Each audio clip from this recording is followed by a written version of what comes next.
Welcome back. అధికార మతంతో రేవంత్ సర్కార్ నిస్సిగ్గుగా దిగజారి ప్రవర్తిస్తోంది. మంచిర్యాల జిల్లా కేతనపల్లి మున్సిపాలిటీ కోసం నానా గడ్డి తింటోంది. ఒక్క మున్సిపాలిటీని చేజిక్కించుకునేందుకు ఎంతకైనా తెగిస్తోంది. ఇక్కడ కాంగ్రెస్ కు మెజార్టీ లేదు, బీఆర్ఎస్ కు క్లియర్ కట్ మెజార్టీ ఉంది. అయినప్పటికీ అధికారాన్ని అడ్డం పెట్టుకుని కాంగ్రెస్ ప్రభుత్వం అరాచకం సృష్టిస్తోంది. మంత్రి వివేక్ స్వయంగా ఈ కుట్రలో భాగస్వామిగా మారారు.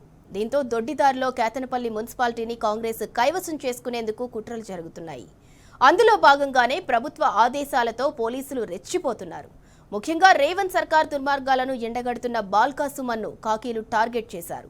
కేతన్పల్లిలో బాల్కా సుమన్ ఇంటి పరిసరాల్లో భారీగా పోలీసులు మోహరించారు.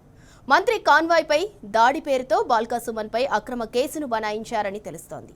ఆయన అరెస్టుకు రంగం సిద్ధమవుతోందని సమాచారం. కేసు వివరాలను కూడా పోలీసులు వెల్లడించడం లేదు. ఈ కుట్రల రేవంత్ సర్కార్పై గులాబీ నేతలు మండిపడుతున్నారు. అక్రమ కేసులతో బీఆర్ఎస్ ను నిలువరించలేరని తేల్చి చెబుతున్నారు.